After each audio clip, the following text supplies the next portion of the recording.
Pito ka mga panimalay sa Valencia City, Bukidnon ang naugdaw. Human miulbo ang dakong sunog sa lugar. Danyo sa mong panghitabo, miabot sa sobra 4 million pesos. Tinubdan sa sunog, giingong tinuyuan. Sayron ta sa report ni Cyril Chavez.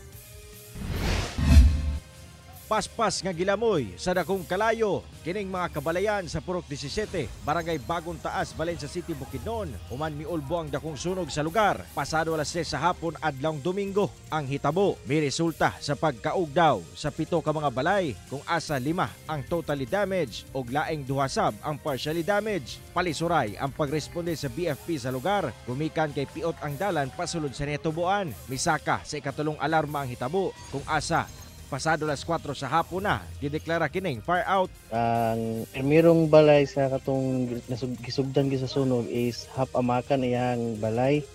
Dayon ang tapad din niya is mga light materials dayon nga mga balay pod, mga halos mga plywood ang mga gamit, mga light materials mo to nga paspas iti pagkatag sa karayo. Hinoon walay naangol sa mong sunog sumala sa BFP sa ilang tala. Miabot sa kapin 4 million pesos ang danyo sa hitabo. Kung asa parayon pang ilang investigasyon sa tinubdan niini. Apan usang anggulo nga posibleng tinuyuan ang maong sunog.